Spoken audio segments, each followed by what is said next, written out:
Miracle pictures, அதாவது என்னோடய வாழ்க்கையில் நடந்த ஒரு மிராக்கிள் இந்த நிசப்தம்.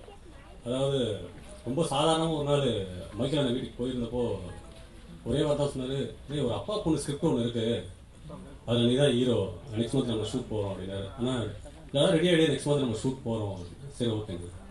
அதே மாதிரி பெங்களூரில் நெக்ஸ்ட் மந்த் உடனே ஷூட் போகணும், நல்லபடியாக முடிஞ்சு இன்றைக்கி இந்தளவுக்கு ஒரு ஆடியோ லான்ச் வரைக்கும் வந்திருக்கு. இந்த நேரத்தில் எங்கள் ப்ரொடியூசர்ஸ் எல்லா நேரத்துலையும் எங்களுக்கு சப்போர்ட் பண்ணியிருக்காங்க. இந்த படத்தோட ஒளிப்பதிவாளர் ஷாரணா, அவரை பற்றி கண்டிப்பாக சொல்லணும். இந்த படம் ரொம்ப சிறப்பாக வரணும் அப்படின்றதுக்காக ரொம்ப மெனக்கெட்டிருக்காரு. அது மட்டும் இல்லை, நான் ஒரு ஹீரோவாக நிற்கணும் அப்படின்றதுக்காக சின்ன சின்ன விஷயங்கள் பார்த்து எனக்கு சொல்லிகிட்டே இருப்பார். அந்த படத்தை விட எனக்கு நான் நிற்கணும் அப்படின்றதுக்காக ரொம்ப மெனக்கெட்டிருக்காரு. அவருக்கும் இந்த நேரத்தில் நன்றி சொல்லிக்கிறேன். இந்த படத்தோட எடிட்டர் லாரன்ஸ், ஆக்சுவலாக எங்கள் ஒரே ஏஜென்ட்னால நிறைய விஷயங்கள் நான் கேட்பேன், பிரதர் இந்த விஷயத்தை கட் பண்ணிட்டீங்களா? இல்லை பிரதர், போயிட்டுருக்கு. ஏன்னா அவர் அவ்வளோ ஒரு நேர்த்தியாக ஒரு விஷயம் எந்த விஷயத்தையும் சொல்லவே மாட்டார். இல்லை பிரதர், நல்லபடியாக வந்துட்டுருக்கு அப்படின்னு ரொம்ப அழகாக ரொம்ப ஒரு ஹார்ட் ஒர்க் பண்ணி அவரும் எங்களுக்கு ரொம்ப சப்போர்ட்டிவாக இருந்திருக்காங்க. அது மட்டும் இல்லாமல் என் கூட நடித்த நடிகர்கள், அபிநயா ரொம்ப எக்ஸ்பீரியன்ஸான ஒரு ஆர்டிஸ்ட், ரொம்ப சப்போர்ட்டிவாக எங்களுக்கு நிறைய விஷயங்கள் பண்ணாங்க. சாதனையா இந்த படத்தை பார்த்தீங்கன்னா கண்டிப்பாக நீங்கள் எப்படி இந்த ஒரு பொண்ணு, சின்ன பொண்ணு இந்த அளவுக்கு நடிச்சிருக்கா, இந்த விஷயத்தை புரிஞ்சுக்கிட்டு அவ்வளோ அழகாக பண்ணியிருக்காளே அப்படின்னு நீங்கள் நினைப்பீங்க. கிஷோர் சார் அவ்வளோ சப்போர்ட்டிவாக இருந்திருக்காரு. அப்புறம் நிதின், அப்புறம் இதில் ஒரு முக்கியமான ஒரு கதாபாத்திரம் நடிச்சிருக்காரு எங்கள் பழனி அண்ணன்.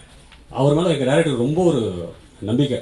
என்னென்னா கரெக்டாக ஒரு 5:30 மணிக்கு தான் அவரை கூப்பிடுவார். வந்து ஒரே டைமில் நடிச்சுட்டு போயிட்டே இருப்பாருங்க, நான் ஈஸியாக பேக்கப் சொல்லிட்டு போயிடுவேன் அப்படின்னு. அந்தளவுக்கு நாங்கள் ஒரு லெவலுக்கு மேலே ஒரு 5:30 மணி ஆர்டிஸ்ட்னே கூப்பிட ஆரம்பிச்சிட்டோம். அந்தளவுக்கு ரொம்ப டெடிக்கேட்டடான ஒரு ஆர்டிஸ்ட். அப்புறம் சொல்லணும்னா எல்லா நேரத்துலையும் எங்களுக்கு ஒரு சப்போர்ட்டிவாக இருந்த எங்கள் தயாரிப்பாளர் ஏஞ்சலினா டாவன்ஸ் அவர்கள், அவங்களோட கோ ப்ரொடியூசர்ஸ் எல்லாருக்கும் நாங்கள் இந்த நேரத்தில் ஒரு இது பேசிக்கிறோம்.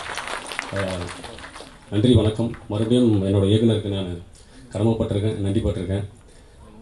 இந்த வாய்ப்பை தந்ததுக்கு என்னோடய இயக்குனருக்கு நான் நன்றியை தெரிவிச்சேன். எல்லாருமே டீச்சர்ஸ் குடும்பம். ஃபஸ்ட்டு அந்த தொழிலை விட்டு கலைன்னு ஒரு விஷயத்துக்கு நான் தான் முதல்ல வந்தேன். ஸோ எனக்கு எங்கள் அப்பா வந்து எந்த ஆட்சேபனையும் செய்யலை. இன்றைக்கி இந்த நேரத்தில் அவர் கூட இல்லை, ஆனால் அவருடைய ஆசீர்வாதங்கள் என்னை தொடர்ந்துட்டுருக்கு. அவருக்கு என்னுடைய நன்றிகள். அடுத்தது எங்கள் அம்மா. ஸோ இத்தனை வருஷம் அவங்க ஒரு தலைமை ஆசிரியை. ஃபர்ஸ்ட் ஆஃப் ஆல் ஸ்கூலில் வருஷம் பல பிள்ளைகளை வந்து வளர்த்து உருவாக்கி அனுப்பிட்டு இருந்த ஒரு விஷயத்தை செஞ்சுட்டு இருந்தவங்க. ஸோ எங்கள் 3 பேருமே நல்லா படிக்க வச்சாங்க. 3 பேரும் என்ன வேலைக்கு போக போகிறோன்னு எதிர்பார்க்கும்போது கடைசியில் 3 பேருமே நாங்கள் இந்த கலையை நோக்கி வந்துட்டோம், ஒருத்தர் பின்ன ஒருத்தராக. ஸோ கண்டிப்பாக அவங்களுக்குள்ள ஒரு என்ன சொல்கிறது, அவங்களுக்குள்ள ஒரு ஆதங்கம் இருந்திருக்கும். எல்லா குடும்பத்துலையும் எல்லா பசங்களும் வந்து சம்பாதிக்க ஆரம்பிச்சிட்டாங்க, வேலைக்கு போயிடுறாங்க, இது பண்ணுறாங்க. ஆனால் முதல் பையன் போனான், அடுத்தது 2வது பையனும் பின்னாடியே போனான், அடுத்தது அவன் தங்கச்சியும் கூட போயிட்டா, அவள் கல்யாணம் பண்ண ஹஸ்பண்டையும் கூடயே கூட்டின்னு போயிட்டாங்க அப்படின்னு அவங்க நினச்சி ஒரு வகையில் வந்து அவங்க ஆதங்கப்பட்டிருப்பாங்க மற்றவங்களுடைய வாழ்க்கையை பார்க்கும்போது. பட் இன்னைக்கு நாங்கள் 3 பேரை சேர்ந்து இந்த படத்தை பண்ணது ஒரு மிகப்பெரிய ஒரு ஆசீர்வாதமான விஷயம் எனக்கு. அதுக்கு அவங்களுடைய ஆதரவு தான் எங்களுக்கு மிகப்பெரிய துணையாக இருந்தது. எங்கள் அம்மாவுக்கு இந்த நேரத்தை நான் பயன்படுத்தி இதுவரை நன்றி சொன்னதில்லை. இது அம்மாவுக்கு நன்றி. ஸோ அடுத்தது வந்து என் படக்குழுவினர். நான் யாரை பற்றியும் இப்போ பேச போகிறதில்ல, ஏன்னா இந்த டைட்டிலுக்கு ஏற்ற மாதிரி அவங்கள பற்றி என்னுடைய வேர்ட்ஸ் வந்து சைலன்ஸ் தான். ஏன்னா அது திரையில் பார்க்கும்போது உங்களுக்கே தெரியும், ஒவ்வொரு கேரக்டர்ஸும் இந்த படத்தில் நடிச்சிருந்த ஒவ்வொரு கேரக்டர்ஸை பற்றியும் ஒரு ஃபேமிலியாக இருந்து அவ்வளோ ஒத்துழைச்சாங்க. எல்லாருமே பயங்கர ஃப்ரீயாக நடித்தாங்க, யாருக்கும் எந்த தொந்தரவுமே கிடையாது. ரொம்ப இன்வால்மெண்ட்டாக அவங்க எல்லாருமே பண்ணியிருக்காங்க. அது படம் பார்க்கும்போது உங்கள் எல்லாருக்கும் தெரியும். என்னுடைய குழுவினர் அனைவருக்கும் என்னுடைய நன்றிகள். முக்கியமாக இந்த விழாவுடைய நாயகனுக்கு மட்டும் நான் சொல்லிக்கிறேன். ஏன்னா ஷான் வந்து எனக்கு கிட்டத்தட்ட ஒரு 10 வருஷமாக நாங்கள் 2 பேரும் ட்ராவல் ஆகிட்டு இருக்கோம், ஒன்றாவே சுற்றிட்டு இருப்போம், ஒன்றாவே உட்காந்து பல கதைகளை வந்து பேசிகிட்டு இருப்போம். கதை பேசணுன்னே டியூன் போட ஆரம்பிச்சிட்டார் அவரும் வெளியில் படம் பண்ணல, நானும் வேறு ஒரு மியூசிக் டைரக்டர் ட்ரை பண்ணதே கிடையாது. கடைசியில் நாங்கள் 2 பேரும் இத்தனை வருஷம் கழிச்சு ஒன்றா சேர்ந்து இந்த படம் பண்ணியிருக்கோம். கண்டிப்பாக இந்த மியூசிக் வேறு மாதிரி மியூசிக்காக இருக்கும். இதை நீங்கள் படத்தில் பார்க்கும்போது அவருக்கு என்னுடைய நன்றிகள். அதுக்கடுத்து இங்கே வந்திருக்கிற சீஃப் கெஸ்ட், முக்கியமாக இன்றைக்கி ஒரு புது கம்பெனி, இதில் பல பேர் புதியவர்கள், தெரிஞ்ச முகங்கள் அதிகமாக கிடையாது. ஆனாலும் இங்கே இத்தனை ஜாம்பவான்கள் வந்து எங்களுக்கு முன்னாடி இருக்கிற அத்தனை பேரும் இங்கே வந்து எங்களுக்கு ஆதரவாக நின்று இருக்கீங்க. ஸோ நாங்கள் வெளிலேருந்து நான் பார்க்கும்போது சினிமா ஒரு கலை குடும்பம் அப்படின்னு நிறைய இடத்துல அவங்க பேசுறதை பார்த்துருக்கேன். இன்றைக்கி அதை கண்கூடாக பார்க்குறேன் நான் எல்லா விஷயத்துலையும். ஸோ அந்த வகையில் Meera Kathiravan sir, RK Suresh sir, Krithika ma'am, Arivazhagan sir, Shankar Ganesh sir, Mysskin sir, Radharavi sir, Nataraj sir, ரொம்ப தேங்க்ஸ். என்னுடைய நெஞ்சிலிருந்து நான் சொல்லியிருக்கிறேன். ஏன்னா என் தங்கச்சியை சினிமாவே தெரியாது, என் தங்கச்சியை இந்த படத்துக்கு ப்ரொடியூசராக நான் கூட்டின்னு வரும்போது எப்படி அவளுக்கு ஒரு பேக்கப்பை நான் உருவாக்கி கொடுப்பேன்னா அது இங்கே நீங்கள் எல்லாருமே உறுதுணையாக இருந்து காமிச்சிருக்கீங்க அந்த விஷயத்தை, அவளுக்கு ஒரு கான்ஃபிடென்ஸ். ஸோ உங்கள் எல்லாருக்கும் என்னுடைய நன்றிகள். நெக்ஸ்ட், இவ்வளோ தூரம் நான் ட்ராவல் ஆகி வந்ததுக்கு முக்கியமான காரணம் என்னுடைய நண்பர்கள். ஸோ என் கூட இன்றைக்கி வரலாம் என் கேஜியில் படித்ததுலேருந்து இங்கே மெட்ராஸுக்கு வந்து உருவான நண்பர்கள் அனைவருமே என் கூட இன்றைக்கும் டச்சில் தான் இருப்பாங்க. இன்றைக்கி பல பேர் வாழ்த்துக்கள் சொல்லிட்டு இருப்பாங்க. எல்லாருமே எல்லா குரூப்ஸ்லேயும் எல்லா இதுலேயும் பேசிகிட்டு இருந்தாங்க. ஸோ அத்தனை நண்பர்களுக்கும் என்னுடைய மனமார்ந்த நன்றிகள். என் கூட எந்த சுகதுக்கத்திலையும் துணர்ந்து நான் கஷ்டப்படும் போது, நான் சந்தோஷமாக இருக்கும்போது ஃப்ரெண்ட்ஸ் கிட்ட தான் அதிகமாக பகிர்ந்துக்குவோம். அந்த வகையில் எனக்கு சில குறிப்பிட்ட ஃப்ரெண்ட்ஸ் நிறைய பேர் இருக்கிறாங்க. அவங்க எல்லாருக்கும் என்னுடைய நன்றிகளை தெரிவிச்சுக்கிறேன். ஸோ இதுக்கு அடுத்தது இந்த அரங்கம் இவ்வளோ அருமையான மாலை பொழுதை நம்ம கழிச்சிருக்கோன்ற ஒரு நம்பிக்கை எனக்கு இருக்குது. ஆனால் இங்கே இந்த விஷயத்தை இங்கே நடந்த நிறைய விஷயங்கள், நிறைய ஜாமான்கள், சினிமா துறையை பற்றி நிறைய விஷயங்கள் சொல்லியிருக்கிறாங்க. இது எல்லாமே மக்களுக்கும் போய் ரீச் ஆகணும். ஸோ அதுக்கு பாலமாக இருக்க போகிறது பத்திரிகை துறையில் இருக்கிற நண்பர்கள் தான். ஸோ பத்திரிகை துறையில் இருக்கிற அனைத்து நண்பர்களுக்கும், ஊடகம், தொலைக்காட்சி, வானொலி, இணையதளம், எல்லா நண்பர்களுக்கும், அவர்கள் நிறுவனங்களுக்கும் நிசப்தம் படக்குழு சார்பாகவும் மற்றும் மிராக்கிள் பிக்சர் சார்பாகவும் என்னுடைய நன்றிகளை தெரிவித்துக் கொள்கிறேன். நன்றி, வணக்கம்.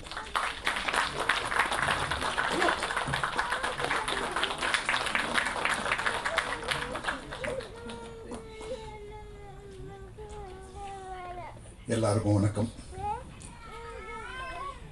இந்த படத்தை பற்றி சொன்னோன்னா நிறையா இருக்குது. ஆனால் முக்கியமாக டைரக்டர் மைக்கேல் இந்த ஸ்கிரிப்ட் சொன்னபோது நான் அபிநயா கிட்ட சொல்லியிருந்தேன், உனக்கு லைஃப்பில் ஃபஸ்ட் டைம் ஒரு மெயின் ஹீரோயினாக ஒரு ஸ்கிரிப்ட் வந்திருக்கு, உன்னோட ஒப்பீனியன் என்னன்னா கண்டிப்பாப்பா பண்ணலான்னா. ஸ்கிரிப்ட் சொல்கிறபோது அவளுக்கே ரொம்ப ஒரு ஃபீலிங்காக இருந்தது. எப்படி இதை நான் செய்ய முடியுமா முடியாதா? இல்லைம்மா கண்டிப்பாக நீ செய்ய முடியும். படம் பார்த்தோம், ரொம்ப பிரமாதமாக வந்திருக்கு. அதுவும் அபிநயம் என்கிட்ட என்ன சொல்லியிருந்தான்னா, வெளியே இதை நான் சொல்கிறேன் எல்லாருக்கும் சொல்லுங்க, இந்த மாதிரி ஒரு ப்ரொடக்ஷன் ஹவுஸ், ஒரு குடும்பம், தங்கச்சி ஒரு ப்ரொடியூசர், அண்ணன் ஒரு டைரக்டரு, தம்பி கேமராமேனு. ஆனால் நாங்கள் வந்து பெங்களூரில் ஒரு 40 நாள் ஷூட்டிங் போனோம். ஆனால் ஒரு ஃபேமிலியாக இருந்தோம், ரொம்ப சந்தோஷமாக இருந்தது. அப்புறமா சாதன்யா ரொம்ப ரொம்ப பெருமை பேசியிருந்தான். இவ்வளோ பிரமாதமாக இந்த சின்ன குழந்தை நடிச்சிருக்கேன், ரொம்ப சந்தோஷமாக இருக்குது. ஆனால் அவள் அழுகுற விஷயங்க, அவள் டப்பிங் சொன்ன எக்ஸ்பிரஷன்ஸு, நான் ஒரு பெரிய ஃபேன் சாதன்யாவுக்கு அந்த அபிநயா சொன்னான். இந்த படத்தில் சாதன்யா தான் மெயின் ஹீரோயின், நான் 2வது ஹீரோயின். அண்ட் அவளே சொல்லியிருக்கிறா. ரொம்ப சந்தோஷமாக இருக்குது. டைட்டிலுங்க நிசப்தம். நீங்கள் எல்லோரும் இந்த படம் பார்க்குறம்போது தியேட்டரில் நிசப்தமாக தான் இருக்க போகிறீங்க. ஆனால் ஒன்று மட்டும்தான் பேசிட்டே இருக்கும், உங்கள் கண்ணிலேருந்து கண்ணீர் கண்டிப்பாக வரும். அந்த மாதிரி ஒரு சப்ஜெக்ட். ஷூட்டிங்கில் நான் ஆல்வேஸ் ஐ வாஸ் பிஸி, நான் பிஸியாக இருந்தேன். ஹீரோ அஜய் ரொம்ப நல்லா கோஆப்ரேட் பண்ணார். கேமராமேனு மைக்கேல் சார், டைரக்டர் மைக்கேல்னா எவ்வளோ ஒரு சாஃப்ட்டு, ஒரு நிதானமான ஒரு மனிதன், உட்காந்து பொறுமையாக எனக்கு எக்ஸ்பிளைன் பண்ணிகிட்டே இருப்பார். ரொம்ப thanks Michael sir. Thanks hero. I told hero thank you very much for கோஆப்ரேஷன்ன்றேன். அப்புறமா மைக்கேல் பற்றி ஒரு சின்ன உதாரணம் சொன்னேன். அங்கே ஃபாரினில் வந்து ஒயிட் ஜீசஸா, இங்கே வந்து ஒரு பிளாக் ஜீசஸா. ஏன்னா அவரை பார்த்தா ஜீசஸ் மாதிரியே இருப்பாராம் சொன்னேன். எல்லாருக்கும் ரொம்ப நன்றி.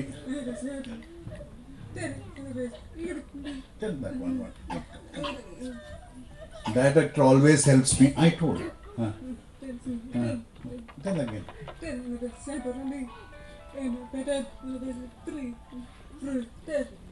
Always I am free. No tension. ஒரு சீன் நான் பார்த்தேங்க. இது வந்து நான் அபிநயாக்கு அப்பாவை நான் சொல்றது இல்லை.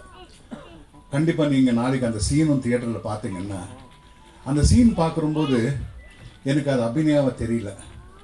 ஒரு சுஹாசினியோ ஒரு சௌந்தர்யாவோ அந்த மாதிரி பவர்ஃபுல் சீனு ஒரு 45 மினிட்ஸ் டைம் தான் இருந்தது அந்த லொக்கேஷனில். டைரக்டர் வந்து அபிநயா கூட உட்காந்து அவ்வளோ பொறுமையாக சொல்லி கொடுத்து அதை எடுத்தாருங்க.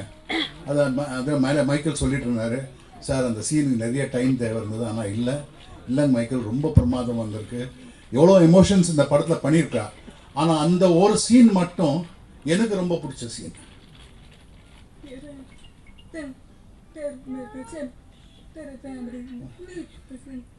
என்னோட லைஃப்பில் ஃபர்ஸ்ட் டைம் நான் இத்தனையோ படங்கள் பண்ணியிருக்கேன், ஆனால் மொத்தம் ஒரு ஃபேமிலியாக நாங்கள் பண்ணியிருக்கோம். நான் குடும்பமே இந்த ப்ரொடக்ஷனில் இருக்குது. அது எனக்கு ரொம்ப சந்தோஷமாக இருக்குது.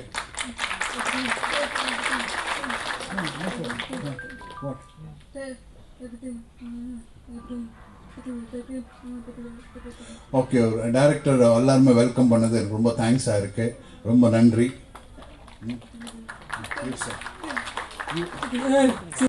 இந்த படம் வந்து நிசப்தம் அப்படின்றது வந்து நான் வந்து ஆல்ரெடி வந்து ஒரு ப்ரீமியர் ஷோவில் வந்து டைரக்டர் இன்வைட் பண்ணியிருந்தாரு. படம் பார்த்தேன். ரொம்ப வந்து ஆழமான ஒரு படம் அப்படின்னு நான் சொல்லுவேன் எக்ஸாக்டாக. ஏன்னா வந்து இன்றைக்கி வந்து சமூகத்தில் வந்து தேவையான ஒரு படம், நடக்கிற விஷயங்களை வந்து அப்படியே வந்து கோடிட்டு காமிச்சாங்க. ஏன்னா ஒரு போல்டான ஒரு படமாக வந்து எனக்கு வந்து சொல்லியிருந்தது பெரிய விஷயம். ஏன்னா பார்த்தீங்கன்னா வந்து இன்றைக்கி வந்து மெயின் வந்து ஒரு ப்ரொடியூசர்கிட்ட போய் கதை சொல்லும்போது சரி, அது படம் வந்ததுக்கப்புறம் ஒரு பெரிய பிரச்சனை வந்து என்னென்னா யூ சர்டிஃபிகேட் வாங்குமா இல்லை யூஏ சர்டிஃபிகேட் அப்படின்றது. ஏன்னா மெயின் வந்து யூஓ யூஏவோ எதுவாக இருந்தாலும் வந்து ஆடியன்ஸ் வந்து படம் பார்க்க ரெடியாக இருக்காங்க. பட் ஏன் வந்து யூ அப்படின்ட்டு போகிறாங்கன்னா மெயின் வந்து டேக்ஸ் ஃப்ரீ அப்படின்ற ஒரு விஷயத்துல தான். ஏன்னா ஒரு படத்தோட சக்ஸஸ் அப்படின்ற மெயின் விஷயம் வந்து அந்த டேக்ஸ் ஃப்ரீயில் இருக்குது. ஸோ அப்படி இருக்கும்போது நம்ம எடுத்துகிட்டு போகிற ஒரு கான்செப்டே வந்து, ஏன்னா இந்த மேடையில் தான் வந்து இந்த மாதிரி ஒரு விஷயம் பேச முடியும். ஏன்னா இதை எடுத்துக்கிற கான்செப்ட் வந்து ஒரு போல்டான கான்செப்ட் நிசப்தம் அப்படின்றது. ஸோ ஃபைனலாக வந்து ஒரு விஷயம் வந்து ஒரு டேக்ஸ் ஃப்ரீ அப்படின்னு ஒரு விஷயம் போகும்போது வந்து அந்த படத்தோட சக்ஸஸ் அப்படின்றத வச்சு தான் வந்து ஒரு டைரக்டர் வந்து அடுத்தடுத்து வந்து ஒரு போல்டான ஸ்டெப்பு, இப்போ மைக்கேல் சார் பண்ண மாதிரி வந்து ஒரு போல்டான ஒரு ஸ்டெப் எடுக்க முடியும், ஒரு ஹீரோ வந்து நடிக்க முடியும், ஒரு ப்ரொடியூசர் வந்து அந்த படத்தை எடுக்க முடியும். ஸோ அந்த மாதிரி வந்து ஒரு பணிவான ஒரு வேண்டுகோளும் வந்து நான் வந்து வைக்கிறேன். மெயினாக வந்து ஏன்னா ஒரு நல்ல விஷயத்தை எதுக்கு வேணாலும் வந்து யூ கொடுங்க யூஏ கொடுங்க, ஆனால் ஒரு நல்ல கான்செப்டை வந்து எடுத்துகிட்டு போகும்போது, ஒரு ஆடியன்ஸ் எடுத்துகிட்டு போகும்போது அது கண்டிப்பாக வந்து இந்த விஷயம் வந்து சமூகத்துக்கு தேவை அப்படின்னு நம்ம நினைக்கும் போது அதுக்கு வந்து டேக்ஸ் ஃப்ரீ கொடுக்கணும் அப்படின்றத நான் பணிவாக வேண்டிக்கிறேன். அப்புறம் அடுத்து வந்து இந்த படத்தில் வந்து எல்லாருமே நல்லா சிறப்பாக பண்ணியிருந்தாங்க. டைரக்டரோட ஃபஸ்ட்டு படம் ரொம்ப உண்மையிலேயே வந்து ரொம்ப பாராட்டுறேன். ஏன்னா ரொம்ப ஆழமாக வந்து எடுத்தோன்னே ஒரு ஃபஸ்ட்டு படத்தை வந்து ரொம்ப கமர்ஷியல் விஷயங்களுக்கெல்லாம் உட்படாமல் ரொம்ப அருமையாக வந்து, ஏன்னா இன்றைக்கி வந்து படத்தோட சக்ஸஸ் அப்படின்றது வந்து ஒரு கமர்ஷியல் எலிமெண்ட்டோட ஒரு படத்தை வந்து ரொம்ப வந்து இன்ட்ரெஸ்டிங்காக வந்து உள் மனசில் வந்து ஆழமாக போகிற மாதிரி ஒரு படத்தை கொடுக்கணும். அந்த விதத்தில் வந்து மைக்கேல் சாரை வந்து நான் உண்மையிலேயே பாராட்டுறேன். மைக்கேலில் அபிநயா என்னோடய படத்துலையும் நடிச்சிருக்காங்க. குற்றம் 23ல் மெயினாக வந்து எல்லாருமே வந்து ஃப்ரேமில் பார்த்துருக்கீங்க, என்ன நல்லா பண்ணியிருக்காங்க அப்படின்ற ஒரு விஷயம். ஃப்ரேமுக்கு பின்னாடி வந்து அவங்கள பார்த்ததில் வந்து நான் சொல்கிறேன், இந்தளவுக்கு வந்து அவங்களோட சக்ஸஸ் இருக்காங்கன்னா கண்டிப்பாக வந்து அவங்களோட பேஷன், அந்த ப்ரொஃபஷனை வந்து எவ்வளோ சின்சியர் எடுத்திருக்காங்க எல்லாமே இருக்குது. அது மீறி வந்து மெயின் சப்போர்ட் வந்து மெயினாக வந்து அவங்க அப்பா அம்மா சொல்லணும். ஏன்னா வந்து ரொம்ப வந்து ரெகுலராக வந்து இந்த படம் பண்ணு அப்படின்ற மாதிரிலாம் சொல்லாமல் த்ரூ ஷூட்டிங் ஸ்பாட் ஃபுல்லாக வந்து எந்த ஒரு டிஸ்டர்பன்ஸ் இல்லாமல் எப்படி வந்து கம்யூனிகேட் பண்ணணும் அப்படின்றத நான் வந்து முன்னாடி கேட்டு தெரிஞ்சுக்கிட்டேன். ஏன்னா வந்து மெயினாக வந்து அவங்கள்ட்ட வந்து இன்னொரு விஷயம் பாராட்டணும். ஏன்னா வந்து அவங்களோட குறையை வந்து வெறும் வந்து சைகை மூலமாக மட்டுமே வந்து சொல்லிக் கொடுக்காம மெயின் வந்து அவங்களுக்குன்னு ஒரு லாங்குவேஜ் சொல்லி கொடுத்துட்டாங்க. அதாவது இங்கிலீஷ் அப்படின்னு ஒரு லாங்குவேஜ் வந்து பொதுவாக வந்து சொல்லி கொடுத்துட்டாங்க. ஸோ எந்த ஒரு விஷயமா இருந்தாலும் கம்யூனிகேஷன் வந்து இங்கிலீஷில் வந்து அந்த டயலாக் எழுதி கொடுத்துட்டா போதும், இங்கிலீஷில் வந்து டிரான்ஸ்லேட் பண்ணால் போதும். ஸோ அந்த சைகை அப்படின்ற ஒரு பாயிண்ட்டையே வந்து அவங்க தூக்கி அடிச்சுட்டு வந்து ஒரு லாங்குவேஜாக வந்து கற்றுக்கிட்ட ஒரு விஷயம், கற்றுக் கொடுத்த ஒரு விஷயம் வந்து பாராட்டுறேன். ஸோ அதுதான் வந்து எங்களுக்கும் எங்களை மாதிரி டைரக்டர்ஸ்க்கும் வந்து ரொம்ப ஈஸியாக வந்து அவங்கள வந்து வேலை வாங்குறதுக்கு ஈஸியாக இருந்துச்சு. ஸோ அப்படின்னே வந்து இந்த படத்துலையும் சரி ரொம்ப நல்லா பண்ணியிருக்காங்க. ஒரு மெயின் சைல்டு ஆர்டிஸ்ட் எல்லாத்துக்குமே வந்து அப்புறம் படத்தோட ஹீரோ அஜய் சார் எல்லாத்துக்குமே வந்து என்னோடய விஷஸ் பண்ணிடுறேன். ஏன்னா மெயின் வந்து ஒரு படத்துக்கு வந்து இன்றைக்கி இருக்க ஒரு வேர்ல்டு வந்து ஹீரோ ஆர்டிஸ்ட் வேல்யூ எல்லாம் முக்கியம் அப்படின்னு சொல்கிறாங்க. ஆனால் அப்படி இல்லைச்சுன்னா வந்து நடராஜ் சார் வந்து சதுரங்க வேட்டை அப்படின்னு ஒரு படம் கொடுத்துருக்க முடியாது. ஏன்னா அந்தளவுக்கு வந்து ஒரு ரீச் ஆச்சு, ஒரு படம் நல்ல கண்டென்ட் தான் ஜெயிக்கும் அப்படின்னு. அதேமாதிரி மிஸ்கின் சார். ஸோ அந்த ஒரு தைரியத்தில் வந்து கண்டிப்பாக இந்த படத்தை வந்து ஆடியன்ஸ் வந்து நல்லா வந்து ரிசீவ் பண்ணிப்பாங்க, நல்ல வந்து சக்ஸஸ் கொடுப்பாங்க அப்படின்றது நான் நினைக்கிறேன். கண்டிப்பாக வாழ்த்து. வணக்கம். First of all Mr. Michael, Arun and family and the whole team, congrats and best wishes for this movie. இந்த மாதிரி ஒரு சப்ஜெக்ட் வந்து as a mother எனக்கு கதை ஒரு அளவுக்கு தெரியும், சொன்னாங்க அவங்க ட்ரெய்லர் ரிலீஸ் அப்போ. So without revealing the story I think this is a very very sensitive issue. And நிறைய பேர் இதை பற்றி பேசுறதுக்கு ரொம்ப தயங்குவாங்க, ஸோ அது பேசாமே விட்டுருவாங்க. பட் என்னோட இது என்னென்னா, இதை பற்றி பேசுகிறனால will be protecting our children, which is most important. So பேசாமல் இருக்கிறதுனால அது மேலும் மேலும் நிறையா ஒரு இக்னோரன்ஸ், ஒரு பிரச்சனைகள் ஜாஸ்தியாக தான் ஆகிட்டு போகுது. ஸோ இதை பற்றி பேசி ஆகணும், எல்லாருக்கிட்டையும் பேசி ஆகணும். நம்ம சில்ட்ரனுக்கு ஸ்பெஷலி இதை எஜுகேட் பண்ணியே ஆகணும். ஸோ தட் நாளைக்கு அவங்களுக்கு எதாவது ப்ராப்ளம், இந்த மாதிரி ப்ராப்ளம் வரும்போது நம்மக்கிட்டேயும் சொல்கிற நிலைமை அவங்களுக்கு உருவாக்கணும். ஸோ இந்த மெசேஜ் வந்து இந்த படம் மூலமாக வைட் ரீச் இருக்கணும்ன்ட்டு நான் வேண்டிக்கிறேன். So thank you very much. இந்த டயஸில் இவங்க எல்லாரோடையும் இருக்கிறதுல very proud. Thank you very much. படம் பார்க்குறதுக்கு முந்தைய எல்லாருமே எமோஷன் ஆகிட்டோம். படம் பார்க்குறதுக்கு முந்தைய ரொம்ப எமோஷ்னலாக இருந்துச்சு இந்த மாலை. இதில் ஒரு பெரிய உண்மை இருந்துச்சு. இதில் ஒரு திரைப்படம் வந்து எப்படி எடுக்கப்படுதுன்றதை வந்து நிஜமாக பார்த்தோம். ஆக்சுவலாக கிட்டத்தட்ட இது எல்லா படங்களுக்கும் நடக்க போகிறதில்ல. ஒரு பெரிய ஹீரோவை வைத்தோ, இல்லை பெரிய இயக்குநர்கள் வைத்தோ, பெரிய கேஸ்டோட வச்சு பார்க்கல. இந்த மாதிரி ஒரு உணர்வு ரீதியான ஒரு உண்மையான ஒரு விஷயத்தை நம்ம பார்க்க முடியாது. ரொம்ப இன்னசென்ஸாக, ரொம்ப டு த கோர் இன்னசென்ட்டாக இருந்துச்சு. ஆக்சுவலாக I was so very mood actually. அப்புறம் நான் ஒரு 2 நாளைக்கு முந்தி அந்த இயக்குனரும் அவங்க தங்கச்சியும் வந்து என் ஆஃபீஸ்க்கு வரும்போது வந்து லிஸ்ட்டு சொன்னாங்க, எத்தனை பேர் வந்தாங்கன்னு சொன்னால். அந்த லிஸ்ட்டில் யாருமே வரல. ஆனால் என்னென்னா அதை விட மிக சிறப்பான மனிதர்கள் வந்து இங்கே இருக்கிறாங்க. ரொம்ப சந்தோஷம். ஆக்சுவலாக ராதாரவி சார், இந்த நட்டி, அறிவழகன், என் தங்கை எல்லாமே இருக்கிறாங்க ஆக்சுவலாக. So I'm very proud. I'm very, நான் என்னுடைய குடும்ப படமாகத்தான் இதை பார்க்கிறேன். ஏன்னா இது ஏதோ ஒரு வகையில் இவங்க 2 பேரும் வந்து பவாவுடைய சொந்தக்காரங்க. பவா என்னுடைய உடன்பிறவா ஒரு சகோதரன். அவர் கூப்பிட்டு இந்த ஃபங்க்ஷனுக்கு போங்கன்னு சொன்னார். நிசப்தம் ரொம்ப ஒரு பொய்டிக்கான ஒரு டைட்டில். ஆக்சுவலி இந்த படத்தில் வந்து என்ன பேச வருது அப்படின்னு தெரியல. ஏன்னா ஒரு சினிமா ஃபங்க்ஷனில் வந்து நம்மளுக்கு பெரிய ஃபுட்டேஜ் பார்க்க போகல. ஒரு பாட்டு பார்ப்போம், அல்லது வந்து ஒரு சின்ன ஒரு டீசர் மாதிரி ஒன்று பார்ப்போம். அதை பார்த்து நம்ம புரிஞ்சிக்க முடியாது. But naturally we have to tell lot of lies saying that இதை வச்சே தெரியுது இந்த படம் பெரிய ஹிட்னு சொல்லிட்டு. நிறைய ஹீரோக்கள் படம்லாம் பயங்கரமாக இருக்கும். என் படம் பார்த்தீங்கன்னா முகமுடி வந்து பயங்கரமாக வெட்டினேன். ஆக்சுவலாக அதை பார்த்த உடனே நான் அந்த ட்ரெய்லர் முடித்த உடனே நினச்சேன் இந்த படம் மாதிரி பெரிய ஹிட்டு நேராக ஹாலிவுட் தான் போகணும்னு. பெரிய ஃப்ளாப் என் கேரியரில் ஆக்சுவலாக. ஸோ வந்து ஒரு ட்ரைலரை பார்த்து நம்ம எதுவுமே புரிஞ்சிக்க முடியாது. பட் இருந்தாலும் வந்து அந்த ட்ரைலரை பார்க்கும்போது ஒரே ஒரு விஷயம் தெரிஞ்சதுன்னா ரொம்ப சிம்பிளாக இருந்துச்சு. பர்டிகுலர் சினிமாட்டோகிராஃபி அவங்க அப்ரோச் பண்ண அந்த பர்டிகுலர் இந்த லாஸ்ட் ஷாட், அந்த focus to out of focus, அந்த அந்த இறைவன் மேலே இருந்து அதுக்கப்புறம் வந்து திரும்பி அந்த கதாநாயகன் மேலே ரொம்ப பியூட்டிஃபுல்லாக இருந்துச்சு. நிறைய ஷார்ட்ஸு பொய்ட்டிக்கலாக இருந்துச்சு. அப்புறம் இந்த பெண்ணாக நடித்த இந்த பெண்ணுடைய ரொம்ப சட்டலான சில மூமெண்ட்ஸ் வந்து அதில் இருந்துச்சு. நான் அதை குறைன்னு சொல்ல மாட்டேன், அது நிறைன்னு தான் நினைக்கிறேன். ஆக்சுவலாக எனக்கு நிறைய ஹீரோயினுக்கு சொல்லிக் கொடுத்தா புரியவே புரியாது. பாதி பேருக்கு தமிழ் தெரியாது. நீங்கள் என்ன சொல்லிக் கொடுத்தாலும் தமிழ் தெரியாது. இப்போ நான் ஒரு பொண்ணை நடிக்க வச்சுருக்கேன் ஒரு படத்தில், ஒன்றுமே தெரியாது. ஆக்சுவலாக தமிழ் தெரியாதவங்கள ஒன்றுமே தெரியாது. ஆக்சுவலி அப்போ நான் க்ளீனாக புரிஞ்சுக்கிட்டேன். ஆக்சுவலாக எப்படின்னா இப்போ நம்ம ட்ரெயினில் போகும்போது ஒரு ஒன்றுமே இல்லாத ஒரு இடத்து வாயை ஊதணும்னா பெருசாக வீங்கும். நம்ம கரெக்டாக ஊதணும். ஆக்சுவலாக அந்த மாதிரி தான் சில நேரம். But she is an extraordinary talented. ஏன்னா வாழ்க்கையை அவங்க தகப்பனுக்கும் அவங்களுக்கும் நம்ம சம்பாஷணையை பார்க்கும்போது எல்லாருமே அழுதுட்டோம். ஆக்சுவலாக எல்லாருக்கும் ஆம்பளைங்கெல்லாம் கண்ணு முன்னாடி கொஞ்சம் பளிங்கு காட்டி போட்டதுனால நம்ம அழுக வரல. நிச்சயமாக இட்ஸ் வெரி மூவிங் மூமெண்ட். இந்த படத்தினுடைய ஆரம்பம் இங்கேயே ஆரம்பிச்சிருச்சு. ஆக்சுவலாக ஒரு படம் எடுக்கிறது எவ்வளோ கஷ்டம் அப்படின்றது வந்து எல்லா ஃபங்க்ஷன்லையும் சொல்லிக்கிட்டே இருக்கும். ஆக்சுவலாக இதை நீங்கள் இப்போ நீங்கள் கண்ணால் பார்த்தீங்க. ஆக்சுவலாக இந்த குழந்தைங்களை எனக்கு என்னென்னா ஒரே ஒரு பெரிய வருத்தம், இங்கே இருக்க எல்லாருமே நல்லா இருக்கணும், நல்லா வரணும்னு மட்டுமே பேசிக்கிருக்காங்க. பட் நானும் ஒன்று சொல்லுவேன், நீங்கள் முதல் அடியை எடுத்து வைத்து விட்டீர்கள். நீங்கள் திரும்பியே பார்க்கக்கூடாது, அடுத்தடி போய்கிட்டு தான் இருக்கணும்.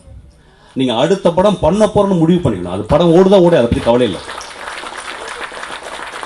நான் ஓனாயாட்டுக்குட்டி எடுத்துட்டு 3.5 வருஷம் வந்து அதாவது 3.5 கோடி ரூபாய் லாஸ் ஆன நம்பருக்கு கிட்டத்தட்ட ஒரு 40 நாள் வெளியே வரவே முடியல ஆக்சுவலாக. ஆனால் அதுக்காக நான் வந்து கைவிடலை ஆக்சுவலி. அதுக்கப்புறம் நான் வந்து போராடினேன். பாலான்னு ஒரு கலைஞர் என்னை கூப்பிட்டு பிசாசுன்னு ஒரு படம் பண்ணான். அந்த படம் திரும்பி நான் எந்திரிச்சிருந்தேன். ஸோ வந்து நீங்கள் கலங்கவே கூடாது. என்னுடைய மிகச்சிறந்த படங்கள் என்னுடைய ஓடாத படங்கள் தான். நந்தலாலாவும் ஓனாய் மாட்டுக்கிட்டு. ஸோ படம் எடுக்க வர்றவங்க ரொம்ப தெளிவாக இருக்கும். இது வந்து நீங்கள் வந்து ஒரு 100 ரூபா அப்படி வச்சா ஒரு 400 ரூபா எடுக்கிறது மாதிரி நினச்சிக்கூடாது. அது வந்து சூதாட்டத்துலாம் நடக்கும். இப்போ அது படம் எடுத்தல் வந்து டைட் ரோப் வாக்கிங் தான். நீங்கள் கீழே விழுந்தீங்கன்னா மரணம் தான். ஆனால் இந்த மரணத்தில் நிறைய பேர் கை பிடிக்கிறதுக்கு ஆள் இருப்பாங்க ஆக்சுவலாக.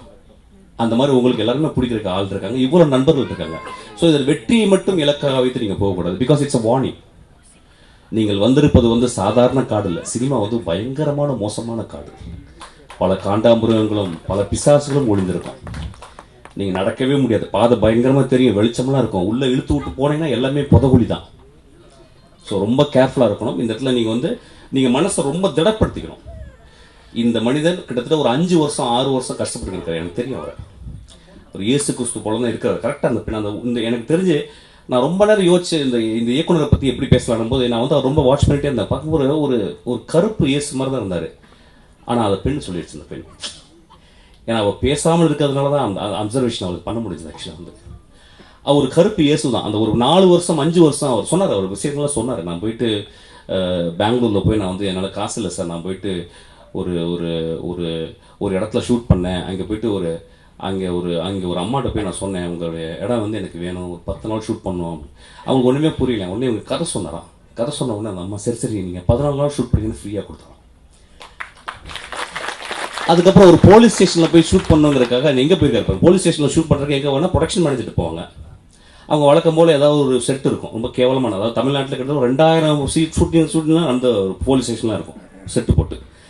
அந்த மாதிரி அந்த போருக்கு இந்த மனிதருக்கு இந்த மிகச்சிறந்த நியாயமான ஒரு இயக்குனருக்கு பிடிக்கல. நேராக இங்கே போலீஸ் ஸ்டேஷனில் பிடிக்கணும். அவர் பாருங்க ஒரு படி மேலே போய் நேராக போலீஸ் கமிஷனரை போய் மீட் பண்ணியிருக்காரு. போலீஸ் கமிஷனர் போய் அவருக்கு ஒன்றும் புரியல. சம்மந்தமாக போலீஸ் கமிஷனர் வந்து என்னப்பா எனக்கு இல்லை சார், எனக்கு ஒரு போலீஸ் ஸ்டேஷன் வேணும் சார். போலீஸ் ஸ்டேஷன்ப்பா நீ ஏதாவது தப்பு பண்ணால் அரெஸ்ட் பண்ணி உள்ளே வைப்போம், நீ எதுக்கு போலீஸ் ஸ்டேஷன் கேட்குறேன் அப்படின்னு. இல்லை சார் ஒரு கதை சொல்கிறேன் சார். அந்த போலீஸ் கமிஷன்கிட்ட கதை சொன்னேன். அவன் என்ன பண்ணியிருக்கான், ஒரு போலீஸ் ஸ்டேஷனை ஃப்ரீயாக கொடுத்துருக்கான் ஷூட்டிங்க்கு. ஒரு கலைஞன் எப்படி வேலை செய்கிறாங்க. இங்கேயே வெற்றி ஆரம்பிச்சிருச்சு. இங்கே வெற்றி. இது ஆக்சுவலாக ஒன்று தெரிஞ்சுங்க, கலைஞன் ஆகிட்டா தோல்வியே கிடையாது, வெறும் வெற்றி தான். அவன் புதகுழி போகிற வரைக்கும் வெற்றி தான். அவன் ஒரே ஒரு நாள் தான் கீழே இறங்குவான், புதகுழிக்குள்ள மட்டும்தான் இறக்குவான். ஸோ வந்து இது ரொம்ப ஒரு நான் ரொம்ப சந்தோஷப்படுறேன். இங்கே வந்து எல்லாரும் பேசுனவங்க எல்லாருமே எப்பயுமே ஒரு சினிமா ஃபங்க்ஷனில் ஒரு பொய் இருந்துகிட்டே இருக்கும். ஒரு கொஞ்சம் பொய் இருக்கும். உள்ளே பேசிட்டு இந்த பக்கம் சிரிப்பாங்க, பெரிய மயிராட்டம் பேசுகிறேன்னு சொல்லுவாங்க. அது எல்லாம் போயிட்டே இருக்கும். ஆனால் இந்த ஃபங்க்ஷனில் மட்டும் பார்த்தீங்கன்னா எல்லோரு மனதும் அப்படியே இலகி போய் ஒரு திருச்சபையில் இருக்கும் ஒரு மெழுகை போல எல்லாரும் பேசிக்கிருந்தாங்க. ஐ திங்க் திஸ் பியூட்டிஃபுல்லான ஒரு ஈவினிங் நினைக்கிறேன். ஆக்சுவலாக வந்து நீங்கள் வீட்டில் போய் யோசிச்சு பாருங்க, இந்த மாதிரி ஈவினிங் கிடைக்கவே கிடைக்காது. உண்மை இருக்கும் இடத்தில் மட்டும்தான் இந்த மாதிரி ஒரு தருணம் கிடைக்கும். நான் ப்ரெஸ்ஸுக்கு ரொம்ப கேட்டுக்கிறது, என் படத்தை கூட ஜாஸ்தி எழுதாதீங்க, இந்த படத்தை ஜாஸ்தியாக நல்லா தான் எழுதுங்க. இந்த படத்தை பற்றி நல்லா இருக்குன்னு எழுதுங்க. இந்த மாதிரி படம் தான் ஓடணும். நாங்கள்லாம் ஓடி வந்துட்டோம், காலெல்லாம் ஒடிஞ்சு போய் உட்காந்துருக்கோம். ஆக்சுவலாக ஏதாவது ஒரு காலங்களில் கட்டையை வச்சு போயிடுவோம். ஆக்சுவலாக அது இந்த படத்துக்கு தான் நம்ம ரொம்ப தர்மமாக எழுதணும். அதுவும் இது அதாவது இன்னைக்கு இருக்க இளைஞர்கள் நினச்சா என்ன வேணால் பண்ண முடியுன்றது நம்ம திரும்பி பார்த்துக்கிட்டே இருக்கோம். இந்த படங்களை நம்ம வந்து அப்படியே ஒரு குழந்தை போல நம்ம மடியில் வச்சு தாளாட்டுறோம். ஒரு படம் 2.5 வருஷம் அவங்க கஷ்டப்பட்டுருக்காங்க. காசு நிறைய செலவு பண்ணியிருக்காங்க அந்த படத்துக்கு. சின்ன படம் சொல்லியிருக்காங்க, நிறைய படம் அதாவது ரொம்ப நாள் பண்ணதுனால அதோடைய ப்ராசஸில் வந்து நிறைய செலவாயிருக்கு. ஆக்சுவலாக அப்புறம் நண்பர்கள்லாம் வந்து போட்டிருக்காங்க. உங்கள் நண்பர்களே நான் ரொம்ப தெளிவாக சொல்கிறது வந்து, நீங்கள் வந்து சாதாரண ப்ரொடியூசர்ஸ் கிடையாது. நீங்கள் மிகச்சிறந்த ப்ரொடியூசர். எப்படின்னா நீங்கள் கலையை நீங்கள் காப்பாற்ற வந்த ஒரு 4 பேர் நண்பர்களை சேர்ந்து நீங்கள் படம் போட்டிருக்கீங்க. ஸோ உங்களுக்கு நான் நினைக்காதீங்க பெரிய ஒரு 2-3 சாக்கில் வந்து நீங்கள் பணத்தை அள்ளிட்டு போகிறத நினைக்காதீங்க. நீங்கள் போட்டது வந்து ஒரு திருச்சபைகள் போட்டிருக்கிறீர்கள். அது அந்த மனிதனை எந்திரித்து நிற்க வச்சிருச்சு. அந்த டைரக்டர் நிற்க வச்சிருச்சு. அது போதும். இந்த படம் நிச்சயமாக நல்ல படமாக இருக்கும். அதை பத்திரிகையாளர்கள் எல்லாமே எழுதிடுவாங்க. ஏன்னா எல்லா பத்திரிகைகளும் சினிமா முழுக்க தெரிந்த மனிதர். இந்த உட்காந்துருக்காங்க அந்த ஒரு ஆள் சினிமா பற்றி முழுக்க தெரியும். சினிமா நியாயம் தர்மம் உங்களுக்கு தெரியும். எல்லா பத்திரிகைகளும் தெரியும். ஸோ ஒரு நியாயமான படமாக இருந்தால் அவங்க தலைமையில வச்சு தூக்கிட்டு போயிடுவாங்க. என் படத்தை எல்லா படங்களும் நியாயமான படங்களும் அவங்க தலைமையில தூக்கி வச்சு கொண்டாடிருக்காங்க. இந்த படத்தையும் கொண்டாடுவாங்க. அதில் வந்து ஒரு துளியோடு சந்தேகப்படுறாங்க. உங்கள் டைரக்டரை நிக்காட்டி வச்சிருவாங்க. அவன் நின்றுட்டான்னா அதுக்கப்புறம் வந்து திரும்பி அடுத்த படங்கள் வரும். ஒரு 5-6 படங்களில் நீங்கள் போட்ட காசு சம்பாதிப்பீங்க. சம்பாதிக்காட்டினா என்னங்க, பரவாயில்லைங்க, பரவாயில்ல. ஒரு பெரிய மனிதனை, ஒரு பெரிய கலைஞனை ஒரு போலீஸ்காரர்கிட்ட போயிட்டு கதை சொல்லி கன்வின்ஸ் பண்ணிட்டான்னா அவன் ஒரு பெரிய கலைஞன். அதுக்காக நான் வந்து ரொம்ப சந்தோஷப்படுறேன். நானும் எவ்வளோ பேட்ட கதை சொல்லியிருக்கேன். ஒரு விக்ரம் பேசிக்கு வந்து 2000 பேட்ட கதை சொல்லியிருக்கேன். ரோட்டில் போகிறோம்னா கதை சொல்லியிருக்கேன். தம் பத்தம் காமெடி ஏத்தாப்புல நான் என்னன்னுப்பா நான் ஒரு கதை சொல்கிறேன். வேறு வழி இல்லாமல் 2.5 மணி நேரம் கதை சொல்லியிருக்கேன். அப்புறம் ஒரு பஸ்ஸில் ஏறினேன் 5 ரூபா எடுத்துக்கிட்டு. பஸ்ஸில் ஏறினா வானகரத்தில் ஏறினா வந்து அவர் கண்டக்டர் வாங்கி 2 போச்சு, இன்னும் 5 ரூபா கிழிஞ்சு போட்டு கீழே இறங்குறாரு. கீழே இறந்த உடனே என்ன பண்ணேன், ஒரு கடன் கேட்கறதுக்காக வந்தேன். நம்ம வானகரத்துலேருந்து மயிலாப்பூருக்கு நான் 4.5 மணி நேரம் நடந்தேன். ரோடுக்கு கதை சொல்லிட்டே போனேன். சித்திரம் பேசி ஓப்பன் பண்ணா அவனை ரோடு மட்டும் தான் கேட்டுச்சு. ஸோ ஒரு கலைஞனுடைய பயணம் எனக்கு தெரியும். அந்த கலைஞனுடைய பயணம் ஆரம்பிச்சிச்சு. அந்த ஆரம்பிச்சதுக்கு ரொம்ப காரணம் இந்த மனிதர்கள், இந்த 4 பேரை நான் கையெடுத்து கும்பிட்றேன். ஆக்சுவலாக நல்லா இருக்கு. இங்கே எல்லாரும் வந்து ரொம்ப நல்லா பேசினாங்க. நான் வந்து என்ன பண்ணேன், கொஞ்சம் லேட்டாக வந்தேன்னா எனக்கு ரொம்ப பிடிச்சிச்சு இந்த ஃபங்க்ஷன். ஆக்சுவலி நான் சொன்னேன் நிசப்தம் கீழே சைலன்ஸ்ன்ற ஒரு வார்த்தை போடுங்க. அந்த சைலன்ஸ்ன்ற வார்த்தையை வந்து மார்க்கெட் பண்ணுங்க. சைலன்ஸ்ன்ற வார்த்தை ஏன்னா நிசப்தம் வந்து இன்னும் கொஞ்சம் ஒரு வட சொல்லாவும் இன்னும் கொஞ்சம் வீரியமாக இருந்திருக்கலாம். என்கிட்ட வந்திருக்கலாமே நீங்கள் ஒரு 2 மாதத்துக்கு முந்தைய நான் ஒரு 2 சீன் ஏதாவது நடிச்சு கொடுத்துருப்பேன், நான் ஏதாவது ஒரு பாட்டு பாடி கொடுத்துருப்பேன்னு கேட்டேன் ஆக்சுவலாக. பட் இந்த குழந்தைகள் வரல. ஆக்சுவலாக அவ்வளோ கான்ஃபிடன்ஸ் வந்திருக்காங்க. I think it's best. Actually we have to appreciate. So இந்த படத்துக்கு ஏதாவது பண்ணணும்னு நினச்சேன். இன்னும் நல்ல சாயங்காலம் வந்து எனக்கு அந்த சத்தத்தை பற்றி மௌனத்தை பற்றியும் ஒரு கவிதை வந்து என்னுடைய ஆசான் திரு SVR அனுப்பினார். பேப்லோனருடைய கவிதை. அந்த கவிதையை நான் தமிழில் மொழிபெயர்த்தேன் எனக்கு சாயங்காலம். அதான் தான் 1 மணி நேரம் லேட் ஆயிடுச்சு. அந்த கவிதையை படிச்சுட்டு நான் விடைபெற்றுக் கொள்கிறேன்.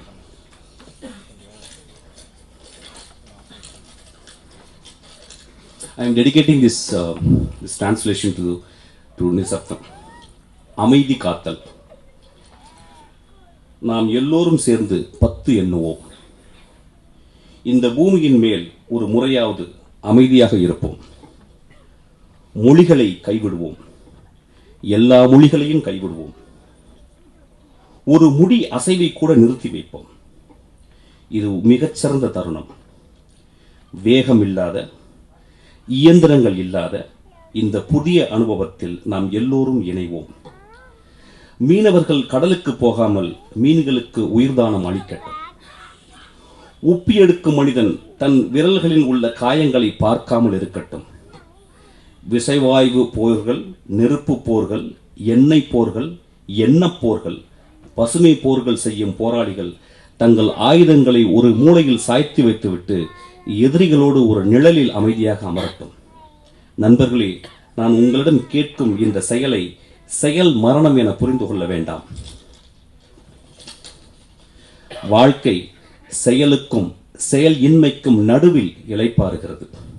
ஒரே ஒரு முறையாவது நாம் எல்லோரும் ஒரே மனப்பாங்கில் இருந்தால் ஒருவேளை இந்த உலகின் சோகம் நிறுத்தப்படலாம். ஒருவேளை நம்மை நாமே புரிந்து கொள்ளலாம். ஒருவேளை நம்மை நாமே கொல்லாமலும் இருக்கலாம். நண்பர்களே, இப்பொழுது நான் 10 எண்ணப் போகிறேன். அமைதியாக இருங்கள். விடைபெறுகிறேன். இங்கே கூடியிருக்கும் என் குடும்பத்தை சேர்ந்தவர்களே, மேடையில் அமர்ந்திருக்கும், இந்த விழாவில் வந்து வாழ்த்த வந்திருக்கும் என்னுடைய மிக அற்புதமான இயக்குனர், என்னை தமிழ் ஃபீல்டுக்கு, நான் கன்னடத்தில் நடிச்சுக்கிட்டு இருந்தவன், தமிழ் ஃபீல்டுக்கு கொண்டாந்து அறிமுகப்படுத்திய என்னுடைய குருநாதர் மறைந்த கேபி சாருக்கு பிறகு மீண்டும் எனக்கு ஒரு வாழ்க்கை கொடுத்த என்னுடைய அன்பு சகோதரர் மிஸ்கின் அவர்களே,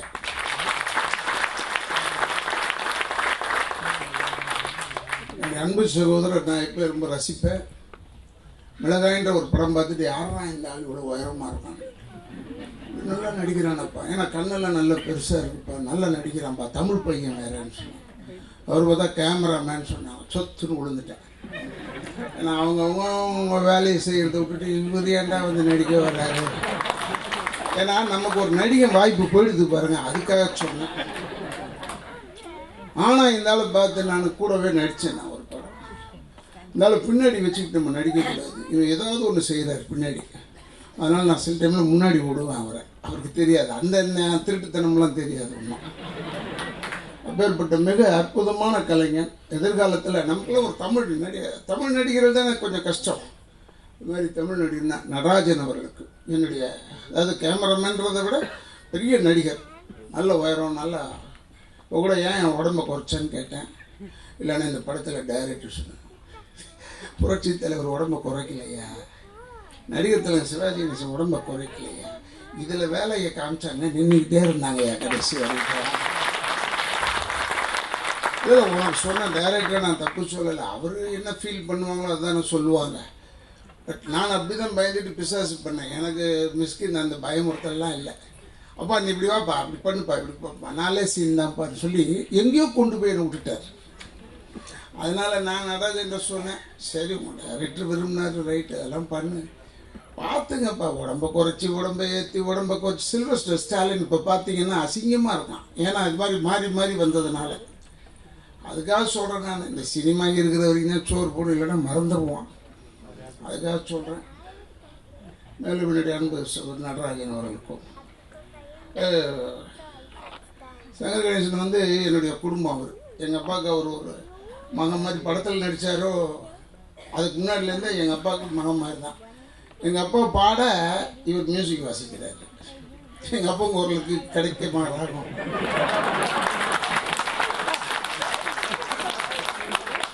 இப்போ கூட இவ்வளோ முடியல வச்சுட்டு வந்திருக்காரு இசையமைப்பாளர். இவ்வளோ பயந்து ஓடிடுவார் எங்கள் அப்பா குரலை கேட்டு, இந்த ஆளுக்கு எப்படிங்க போடுறது பாட்டுன்னு. இப்போ கணேசன் சங்கர் கணேசன் கூப்பிட்டு தயமான வாசிடான்னு சொல்லிட்டார் அந்த படத்தில். பஞ்சபூதம் அதில் ஒன்னாருமே நீ என்ன ஆரம்பிச்சாரு. இவர் எந்த இதில் போகிறது, ஸ்கேலில் போகிறது, எந்த ஸ்கேலில் வருது. இவர் அப்பா இல்லைப்பா, நீங்கள் வந்து கொஞ்சம் நீ அதுக்கு ஏற்ற மாதிரி பண்ணுற பட சொல்லிட்டு போயிட்டது. இந்த புலி தோலை அரைக்கி சைத்து இப்படி நிறுத்துவார் அவர். இவருக்கு முடியல, அதனால் இசையமைப்பாளரே தண்ணி கட்டினவர். அந்த மாதிரி ஒரு இசையமைப்பாளர் அண்ணன் சங்கர் கணேசன். இன்னைக்கு அதே இளமையா, அதே உடம்பு வாக்கு. அது என்ன டெய்லி போய் ஆல்ட்ரு பண்ணிக்கிறாரோ சட்டையோன்னு தெரியல எனக்கு. உதவும் மாட்டுறாரு, இறங்கவும் மாட்டுறாரு. இருக்கக்கூடியவர். அதே மாதிரி என்னுடைய சகோதரர் அறிவார். ஒரு படம் நடித்தேன். ஒரு படம் நடித்தாலும் அற்புதமான படம். ஒரு போலீஸ் ஆஃபீஸர் நடித்தேன். அதுலேயும் ஒரு பெரிய குடும்பத்தை சேர்ந்த அருள்நிதியோட நான் நடித்தேன். அதுக்கு ஒரு பெரிய வாய்ப்பு வந்து அறிவாளர் தான் தந்தார். இப்போ பக்கத்தில் இருக்கிறவங்களை பற்றி சொல்ல தேவையில்லை. அவங்க சொன்னாங்க, இப்போ சினிமா ஃபங்க்ஷனுக்குலாம் வரீங்களான்னு கேட்டேன். இல்லை நம்ம ஏதோ ஃபங்க்ஷன் பண்ணால் வாங்கலான்னு சொன்னேன். ஏன்னா ஒரு கலை குடும்பம் இல்லையா, கலைஞரின் குடும்பம் என்பது வேறு, கலை குடும்பம் இது. அதனால சொல்கிறேன். நான் அந்த அரசியல் பேச வரல. நான் ஒன்று என்ன ஏதோ ஒம்பு மாட்டி விட்டுறாதீங்க, ஏதோ அரசியல் பேசுகிறவங்க அதல்ல. ஏன்னா ஒரு உதயநிதி ஸ்டாலினோட போய் நான் நடித்த மனிதன் படத்தில் உதயநிதி ஸ்டாலின் கூட பேட்டிலாம் கொடுத்தா கொஞ்சம் பயந்தாங்க. இந்த நீ எங்கேயா ஏன் பயப்படுற? என்ன இந்த பக்கம் பிரகாஷ் ராஜ், இந்த பக்கம் ராதாதேவி, அவன் என்ன பெரிய பண்ணியா? அவன் ஒரு நடிகன் அவ்வளோதான், சம்பளம் வாங்கிட்டு நடிக்கிறான். அதோட நினச்சிக்க மனசில். நீ ஒரு வக்கீல், நீ அண்ட் ஒரு சாதாரணமான வக்கீல், நீ நடித்தது தான் கரெக்ட் அந்த படத்தில் அப்படின்னு சொல்லி செஞ்சால். அந்த மாதிரி அந்த குடும்பத்தை சேர்ந்தவர் வந்திருக்காங்க, திருமதி உதயநிதி ஸ்டாலின் அவர்கள். அவங்க இவ்வளோ தூரம் பேசுவாங்க நான் எதிர்பார்க்கல. அவங்க ஏன்னா அறிவாளிகள், அவங்களுக்குலாம் சொல்லவே தேவையில்லை. நம்மள மாதிரி முட்டா பேருங்க இல்லை, அவங்க கொஞ்சம் அறிவோட வரனால. ஏன்னா சர்வீசஸ் அதிலெல்லாம் இருக்கிறவங்க. இப்போ தான் எனக்கு தெரியும் அவங்க ரொம்ப சர்வீசஸில் இருக்காங்க. ஏன்னா நானும் என் லயன்ஸ் கிளப்புக்கு கூப்பிடணும்னு நினைக்கிறேன் அவங்கள. அதுக்காக சொல்லிக்கோ. அதே மாதிரி இப்போ என் மாப்பிள்ளை இருக்காப்புல, அவனை சின்ன வயசுலேருந்து தெரியும். ஒரு 3-4 வயசுலேருந்து தெரியும் மேடம். சுரேஷ் அவன் இப்போ ஒரு நடிகன் ஆகிட்டார். அவன் என்ன நெஞ்சில் தள்ளி போய் தள்ளுறான். அவன் படத்தில் மருந்து படத்தில் அப்படி நெஞ்சு பிடிச்சி தள்ளுறான், நிற்கிறான். அப்படி பார்த்தேன் நான் பார்த்து வளர்ந்தப்ப நம்ம மண் வாசனை நல்லா தெரிஞ்ச பையன். மூஞ்சி பார்த்தீங்கனாலே நான் சொன்னேன் அவனுக்கு, நீ பெரிய ஆக்டராக வருவாடா, பெரிய ஆக்டராக வருவேன். ஏன்னா இன்னைக்கு நடிகர்கள் தேவைங்க, தமிழ் நடிகர்கள் தேவை. அதுக்காக சொல்கிறேன். நான் தமிழ் நடிகர்னு ராதாவி தெலுங்காரன். நான் ஏன்டா சொல்றேன்னா, இந்த தமிழ் புரிச்சவன், தமிழ் மொழிக்குன்னே வாழ்றவன் வேணும்டா. அதுக்காக சொல்றேன். தமிழ் வெறியோட இருக்கிறவனுக்கு தானடா பீச்சர் மரியாதை கொடுத்தாங்க.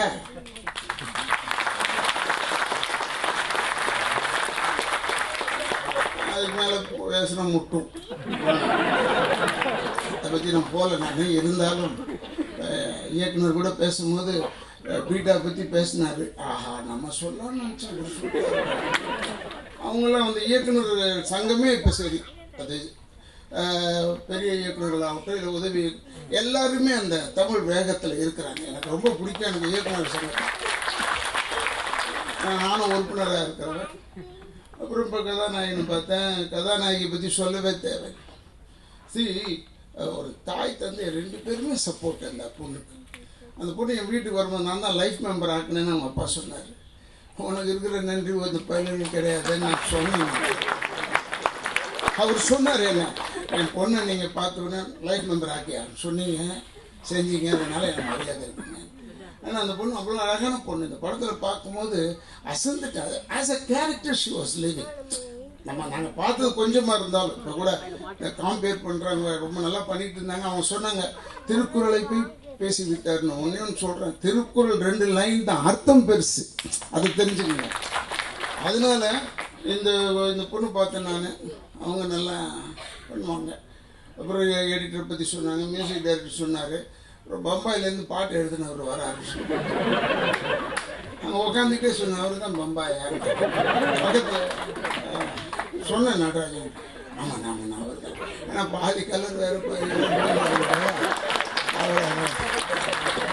ஏன்னா அவர் வந்து வெளிநாடுக்கு போகிறதா இல்லை இங்கேயே இருக்கிறதா, இது ஒரு பெரிய ஒரு கொஸ்டின் இருக்குது. அவருடைய முயற்சியெல்லாம் வெற்றி அடையணும். அவர் வந்து அந்த மொழியில் காமிக்கிறார் அவர். அதனால அவருக்கு வந்து இந்த எண்ணம் வந்து இங்கே தமிழ் படத்துக்கெல்லாம் எழுதுறாரு பாட்டு, அது சொல்லு. அதனால் அதெல்லாம் ரொம்ப பாராட்டுக்கிற ஒரு விஷயம். இதில் இந்த டைரக்டர் பற்றி சொல்லி ஆகும். எங்கேயா இருக்கிறான் இந்த டைரக்டர்? ஐயோ, ஏன்னா டைரக்டரு, கேமராமேனு, எடிட்டர் 3 பேரும் புருஷன் முன்னாடி மாதிரி ஒற்றுமையான தாட்டாக இருக்கணும். இல்லைன்னா நான் வெட்டினா தான் வெட்டுன்னு சொல்லுவார் எடிட்டரு.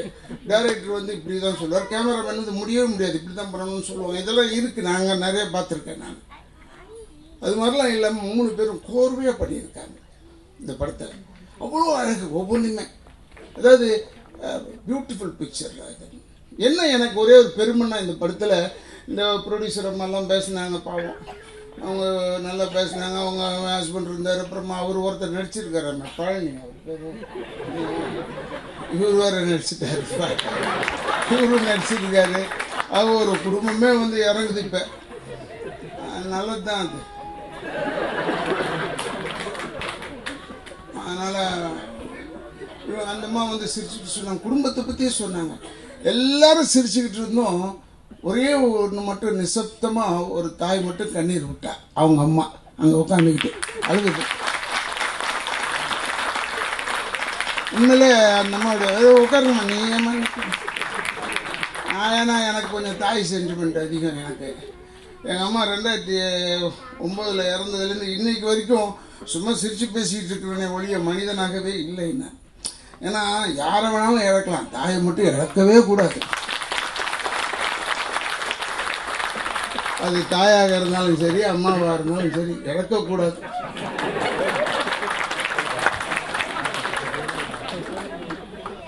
அப்படி எல்லாம் பண்ணார் டைரக்டர். உண்மையிலே அதாவது அந்த அம்மா அங்கேருந்து அப்படியே அழுகுறாங்க. இதுதான் ஒரு இது வெற்றி. இந்த படம் வந்து வெற்றி தான், அதை பற்றி சந்தேகமே கிடையாது. எல்லாருமே நீங்கள் வெற்றின்னு ஒன்று ஏதோ பணம் வர்றதை மட்டும் நினைக்கிறோம் அல்ல. ஒவ்வொருத்தனும் பேசணும், அதுவே வெற்றி நமக்கு. புரியுது உங்களுக்கு? அதுக்காக சொல்கிறேன் நான். ஒவ்வொருத்தனும் பேசணும் இந்த படத்தை பற்றி. நிசப்தம்னு பேரை வச்சுட்டு எல்லாரையும் பேச வச்சுட்டீங்க நீங்கள், அப்படின்னு ஒரு பேர் கிடைக்கணும். அதனால் இந்த சந்தோஷமாக சிரிச்சிட்டு இருந்தீங்க. சங்கர் கணேசன் கூட சொன்னார், இப்படி வா நெல், சரி இப்படிலாம் கை தட்டலன்னு சொன்னார். சிரிச்சுட்டு இருந்தாங்க. இந்த படம் ரிலீஸ் ஆகி இன்னும் ஓஹோன்னு இவங்க சிரிச்சுக்கிட்டு இருக்கணும். அதுதான் என்னுடைய வாழ்த்து. இன்னும் நல்லா சிரிக்கணும். அதுக்காக நீங்கள் அடுத்த படம்லாம் எடுங்கலாம் நான் சொல்ல மாட்டேன். நான் அதெல்லாம் யோசனை பண்ணிக்கிங்க, அவ்வளோதான். ஏன்னா சிறுவாளி இது மாதிரி அதெல்லாம் அமையாது. இதெல்லாம் சட்டுன்னு அமைகிறது. அப்படி நல்லா அமையும். அதுக்காக சொல், யதார்த்தத்தில் வந்தவர்கள் தான் பெரிய பெரிய நடிகர்கள். எங்கள் அப்பாலாம் வந்து சும்மா குழந்தைய படிக்க சொல்கிறாங்கன்னு சொல்லிட்டு வீட்டை விட்டு ஓடி வந்துட்டு போய் நிற்கும் போது எக்மோர் ஸ்டேஷன் போய் ஒருத்தர் வந்து இங்கே வாடா பொட்டி தூக்குற இடம்னா சரிங்கன்னு தலையில் பொட்டியை தூக்கிட்டு ஓடி போய் அங்கே போய் கம்பார்ட்மெண்ட்டில் ஏற்றும் போது என்னடா நான்லாம் வச்சுக்கிட்டேன்னா எனக்கு பணம் வேணாங்க வேலை வேணும் அப்படின்னா என் நாடக கம்பெனியில் சேர்ந்துக்கிறியா வாடா சொல்லிட்டு கீழே படுக்க வச்சு மேலே பொட்டியை வச்சு அமுத்திட்டு டிக்கெட் இல்லாமல் வந்தவர் தான் நிம்மதியான. அதனால் ஒவ்வொருத்தரும் சிரமப்பட்டு எல்லாம் வந்தவங்க தான். அதனால் நீங்கள் வந்து இப்போ சந்தோஷமாக இருக்கும் பாருங்க, எனக்குலாம் ரொம்ப பெரிய ஒரு சந்தோஷம். அது தாய் தந்தை குடும்பத்தை சொல்லும் போது அது மாதிரி ஒரு அழகானது கிடையாது. இன்றைக்கி வரைக்கும் டச் அவுட் எங்கள் குடும்பம் வந்து வேர் ஆல் ஜாயிண்ட் ஃபேமிலி. நான் முந்தி வந்து குமுதம் எழுதும் போது எழுதினேன் எங்கள் வீட்டில் ஓட்டு போட்டால் ஒரு எம்எல்ஏன்னு. ஏன்னா அவ்வளோ பெரிய கூட்டம். அதுக்காக சொல்கிறேன். இப்போ கூட தலைவர் வீட்டு பிறந்த நாளில், கலைஞர் வீட்டு பிறந்த நாளில் உட்காந்து அவங்க ஃபுல்லாக பேரங்கரெல்லாம் நிற்கும் போது இல்லை அப்படியே திசை சுற்றி போட்டுக்கணும்பான்னு சொல்லுவேன் நான். ஏன்னா அந்த மாதிரி ஒரு அட்டாச்மெண்ட் இன் ஃபேமிலி வேணுங்க யாராக இருந்தால். அந்த குடும்பம் அந்த நினச்சிங்க பாருங்கள், அதுவே ஒரு பெரிய வச்சு. இன்னொன்று என்னென்னா, இந்த நம்ம தமிழ்நாடை பற்றி நான் பெருமைப்படுறேன். ஜல்லிக்கட்டு அது வேற, அதை வந்து இளைஞர்களுக்கு உணர்வு வந்து நல்ல வந்தது. இந்த உணர்வு நீடிக்க வேண்டும்னு கும்பிட்டுக்கிட்டு இருக்கிறவன் நான், அது வேறு விஷயம், அது அல்ல. அதுக்கப்புறமா இந்த தமிழ்நாட்டின் உணர்வு பாருங்க. இந்த பேனரில் அந்த ஸ்கூட்டரில் KAன்னு போட்டிருக்கு, ரெஜிஸ்ட்ரேஷன், கர்நாடகா ரெஜிஸ்ட்ரேஷன். இந்த ரெஜிஸ்ட்ரேஷனை போட்டு தமிழ்நாட்டில் தமிழ் படத்தை பேனர் தூக்கி வச்சா கூட ஒருத்தன் தொட மாட்டான், பார்த்து ரசிச்சுக்கிட்டே போவோம். நல்லா இருந்தால் படம் நல்லா இருக்காங்க. ஆனால் இது வேறு எங்கேயாவது வைக்க முடியுமா? அங்கே கர்நாடகாவில் வைக்க முடியும். அந்த உணர்வு தான் இந்த டைரக்டர் நான் பாராட்டேன். தைரியமாக வச்சேன், ஏன்னா தமிழ்நாட்டு மக்களை நம்பி வச்சு. இன்னொன்று தம்பிக்கிட்ட சொல்கிறேன், ஹீரோ நல்லா அழகாக இருக்கார். அவர் சொன்னார், அவர் இப்போ தான் தாடி வளர்க்க ஆரம்பிச்சிருக்காரு, அதனால் இப்போவே அழகாக இருக்கார், ரசிச்சிடணும். அப்புறமா நிறைய தாடி வச்சுருக்காரு. இல்லை இப்போ சினிமாவில் பூரா தாடியோட தானே வராங்க. அதுக்காக இதெல்லாம் ஜெமினி கணேசன் வந்து அப்படி ஷேடு போட்டார்னா சோகம்னு அர்த்தம். தாடி எதுக்கு விளையாட்டோம்னா சோகத்துக்கு தான் வரணும். இப்போ சினிமா, நம்ம தமிழ் சினிமாவில் அப்படி இல்லை, தேதியே மாறி போய் ஆரம்பத்துலேருந்தே தாடி, ஆரம்பத்துலேருந்தே சோகம். ஏன் அப்படி? பிக் பாக்கெட் மாதிரி சுத்தம் ஹீரோ. எப்படியா நம்புவான் அவனை? ஹீரோன்னு அந்த ஒரு அழகு இருக்கவன எம்ஜிஆர் பாரியா, புரட்சி தலைவரை பாரு, ஜெமினி கணேசன் பாரு, போய் நடிகர் தலைவர் சிவாஜி கணேசனுடைய அழகை போய்ப்பார். உத்தம் புத்திரன் இருந்தாலும் தாடியை வச்சு சுற்றிட்டு இருந்தார். எங்கே வைக்கணுமோ அதுக்குத்தான் தாடி. அதுக்காச்சும் அதெல்லாம் அழகனுங்க இருந்தால் நான் வேற இந்த வயிற்று அதை இந்த இன்டர்நெட்டில் சும்மா இல்லாமல் அதை போட்டு விட்டுருவாங்க. ராஜா ரவியோடைய பேச்சு பாடுறான்னு போட்டு விட்டு நம்மளை பெரிய நடிகை ஆகிட்டாங்க. இப்போ அவங்க தான் முதல்ல எனக்கு பெரிய ஆளுங்க. எதுக்கு சொல்கிறேன்னா, இந்த ஹீரோ தம்பி வந்து டைரக்டருக்கு என்னுடைய நன்றியை தெரிவிச்சுக்கிறேன். வாழ்நாள் பூரா மறக்க மாட்டேன். தம்பி, இந்த மேடையில் மட்டும் சொல்லக்கூடாது. அதை இந்த படம் ஓடி உன்னை அப்புறமா புக் பண்ணுறாங்க பாரு நிறைய பேர். அப்போ புக் பண்ணும்போது இதே வார்த்தையை நீ சொல்லணும் இந்த டைரக்டர் வச்சு.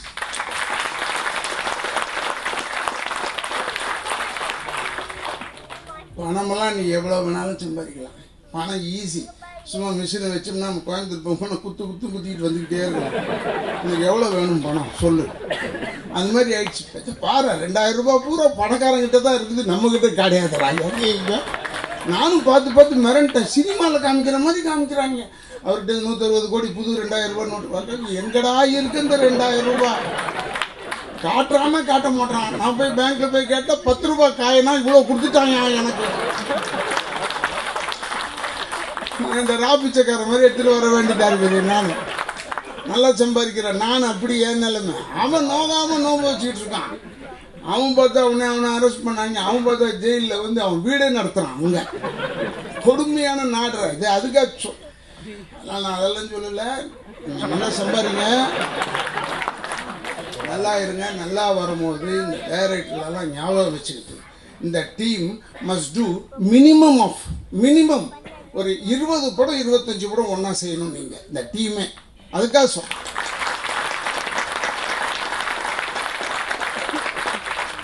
ஏன்னா என் வாழ்க்கையில் நான் கற்றுக்கிட்ட பாடத்தை தான் சொன்னேன். என்னுடைய போஸ் TK போஸ்ன்னு ஒரு டைரக்டர், சந்திர போஸ், அவர் தான் கல்லுக்குள் ஈரம் டைட்டில் கொடுத்தவர். பாரதி ராஜா சாருக்கும் இளையராஜா அண்ணனுக்கெல்லாம் அப்போல்லாம் வாழ்வு கொடுத்தவர் அந்த காலத்தில். அப்போ அந்த அண்ணன் வந்து அந்த சார் வந்து எனக்கு வந்து சின்னஞ்சிறு கிளியை போன்ற படங்கள்லாம் கொடுத்தாரு. ஆனால் அவர் வந்து சொன்னார், ஒரு கதை ஒன்று சொன்னோம், சொல்லிட்டு சொன்னார், டே இந்த கதை வந்து எப்படி வந்தாலும் நம்ம ஒன்று நீ பெரிய ஆளாயிட்டா என்ன பார்த்துக்க, நான் பெரிய ஆளாயிட்டா ஒன்று பார்த்துக்கிறேன். ஆனால் கடைசி வரைக்கும் நான் அவரை பார்த்துக்கிட்டு தான் இருந்தேன். கடைசி அவர் மறையும் வரை நான் பார்த்துக்கிட்டே இருந்தேன். ஏன்னா அவருக்கு தேவை என்னவோ அது மட்டும் செய்ய. ஏன்னா இங்கே சினிமாவில் ரொம்ப சிரமமான ஒரு இடத்துல நம்ம போய் மாட்டிக்கிட்டோம். நான் டெய்லி நினைக்கிறது என்னடா சிரமமான இடத்துல போய் மாட்டிக்கிட்டோமே. 43வது வருஷத்தில் யோசிச்சா எப்படிப்பா இது, இதுக்கு முன்னாடியே யோசிச்சிருந்தேன்னா ஏன் போயிருக்கலாம். ஏன் நான் சொல்கிறேன்னா, மிஸ்கின் போன்ற ஒரு அதை என்னை வச்சு ஒன்று அவர் எடுத்தார், அதனால் புகழ்ந்தேன்னு சொல்கிறாரு. Is original director, original director. அவர் வச்ச ஷார்ட்ஸ் வந்து நான் பல டைரக்டருக்கு டைரக்ட் பண்ணுவேன். நான் கிட்டத்தட்ட ஒரு 310 படத்துக்கு மேலே நடிச்சிட்டேன். அதிலெல்லாம் இருந்தால் கூட இந்த மாதிரி ஒரு டைரக்டர், ஒரு புது ஆங்கிள் டைரக்டர், கேமராவை உட்கார வைக்க மாட்டோம். ஒரு இடத்துல ஸ்டாட்டிக்ன்றதே கிடையாது, ஸ்டாண்ட் இல்லாத கேமரா தான் இவருக்கு வேணும். அப்படியே ஓடிக்கிட்டே இருக்கு கேமரா, ஆனால் நடிச்சுக்கிட்டே இருக்கோம் நாங்கள். அது பெரிய ஆச்சரியமான விஷயம். பேர்பட்ட டைரக்டருக்கெல்லாம் பெரிய பெரிய படம் வரணும், பெரிய பெரிய படம் வரணும். அதுக்காக சொல்கிறேன், இது சின்ன படம்னு நினைக்காதீங்க, இது ஒரு பெரிய படம். இந்த நிசப்தம்ன்ற படம் வந்து ஒரு பெரிய படம், அது வந்து பேசப்படக்கூடிய படம். அதில் வந்து பிரசாத் வந்து என் சொந்தக்காரன், இந்த ஆடியோ ரைட்ஸ் வாங்கியிருக்கிறவர். அடுத்தது அவர் வந்து இந்த பிகைன் சினிமாஸ்ன்னு கம்பெனி ஆரம்பிக்கிறாரு. நான் சொன்னேன், எல்லாம் சொல்லுவீங்கடா, டே படம் எடுக்கும்போது விட்டுறாதீங்கடா. ஏன்னா தமிழ்நாட்டில் தமிழ் புரியணும்டா, தமிழ் புரிய மாட்டேங்கிறா பாதி பேருக்கு. அதுக்காக சொன்னேன், எனக்கு என்ன இருக்குது, உபஞ்சாச்சு ஏறத்தால ரசம் சோறு முடிய போகுது, அடுத்தது மோர் சோறு நமக்கெல்லாம் அப்படி இலையை மூடுற வேலை. அதுக்காக சொல்கிறேன், எனக்குலாம் என்ன 64 வயசு ஆச்சு, இதை முடிஞ்சு போச்சு கதை. எதுக்காக சொல்கிறேன்னா, நம்பிக்கையோடு இருக்கணும். ஆனால் லைஃப்பில் இப்போ இந்த பொண்ணுக்கு இருக்கிற நம்பிக்கை ஒவ்வொருத்தனுக்கும் இருக்கணும். தமிழ்நாட்டில் இந்த பொண்ணுக்கு இருக்கிற நம்பிக்கை அப்படியே, அதை பற்றி அவங்க அப்பா பேசும்போதெல்லாம் எனக்கு அப்படியே மனக்கண்ணில் அப்படியே கண்ணீர் விட்டுக்கிட்டே இருக்கு. என்ன மாதிரியான அது கவலைப்படாமல் அவங்க அப்பாட்ட பேசுதியா, கவலைப்படாமல் பேசுது, சொல்லுது. என் வீட்டில் வந்தப்போ கூட சில வார்த்தையெல்லாம் பேசிச்சு. அப்படின்னு இந்த பொண்ணோட அப்படி நடிச்சு தெரியும். ஏன்னா ஒன்று குறையாக இருக்கும்போது தான் ஒன்றொன்று வேலை செய்யும் அதிகமாக. அதற்காச்சும் இருந்தாலும் மிக அற்புதமான ஒரு படம். இந்த படம் பல அளவில், பெரிய அளவில் வெற்றி பெறணும். ஏன்னா வெற்றி பெற்று நல்ல இதில் ஓடணும். ஏன்னா நான் வந்தவுடனே கல்யாணன்கிட்ட சொல்லிட்டேன், இந்த தேட்டர் இன்சார்ஜாக இருக்கார், அவர்கிட்ட சொன்னேன். அவர் எனக்கு ரொம்ப நல்ல நண்பர். நம்ம 6 மணிக்கு ஆரம்பிக்க வேண்டியது இந்த ஃபங்க்ஷன். ஏதோ ஒரு பெரிய படம் பத்திரிக்கை மீட் இருந்தது, அதனால் உங்களுக்கு ஒரு 1 hour தள்ளிக்கிங்கன்னு சொல்லிட்டாங்கன்னு சொன்னேன். ஏயா, பெரிய தேட்டரும் கொடுக்க மாட்டோம், சின்ன தேட்டரும் கொடுக்க மாட்டோம், எந்த தேட்டர் தான் எங்களுக்கு தரது, என்னையா செய்கிறது? ஒரு ப்ரெஸ் ஷோ, அது ஏதோ பெரிய படம் போல இருக்குது. அந்த படம் வந்த உடனே நம்ம படத்தை ஒரு 1 hour தள்ளிக்கு. சரி, இதே நான் 1 hour தள்ளிக்க சொன்னால் நீ ஒத்துக்குவியா? அதுக்கு சொல்கிறேன். அதனால் ஆரம்பத்திலே உங்களுக்கு கோளாறில் ஆரம்பிக்குது, நல்ல பெரிய அளவில் வருவீங்க, கவலைப்படாதீங்க சொல்லி எனக்கு இப்படி வாய்ப்பு கொடுத்ததற்கு குடும்பத்தின் சார்பாகவும் திராவிட இயக்கத்தின் சார்பாகவும் வெற்றியை கூறிக்கொள்வதற்கு முன்னால் மாணவர்களின் ஒற்றுமைக்காக நான் என்றென்றும் இருப்பேன், உறுதுணையாக இருப்பேன் என்று மட்டும் சொல்லி வாழ்த்து கூறி, எல்லாருக்கும் வாழ்த்து கூறி, இனிமேல் பற்றி கவலை இல்லை. வருஷம் வருஷம் அது பாட்டுக்கு மாடு ஓடிக்கிட்டே தான் இருக்கும், அதில் ஒன்றுமே பிரச்சனையே கிடையாது. ஏன்னா அந்த பகுதியிலிருந்து வந்தவர் தானே முதல்வர் அவர், அதனால் சொல்லிக் கொள்கிறேன். அதனால் அரசியல் பேச வரவில்லைங்க, எல்லாத்துலேயும் நல்லபடியாக முடிஞ்சு நல்லபடியாக வரணும்.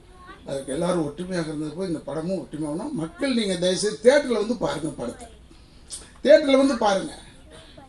நீங்கள் தேட்டரில் பார்க்காம இந்த சீட்டி வாங்கி வாங்கி பார்க்காதீங்க. கோவிலுக்கு போய் நிற்கிறீங்க, க்யூவில் நிற்கிறீங்க, மொட்டை அடிச்சுக்கிறீங்க, எல்லாம் பண்ணுறீங்க. கோவிலுக்கு போய் நின்று கும்பிட்றீங்க. நான் தப்பு சொல்ல, சாமி ஏதோ உங்களுக்கு கொடுக்குறாரு, ரைட்டு. அத்தனை பேருக்கு எப்படியா சாமி கொடுக்க முடியும்? 1-2 பேர் கொடுப்பாரு, எல்லாருக்குமே கொடுப்பாரு.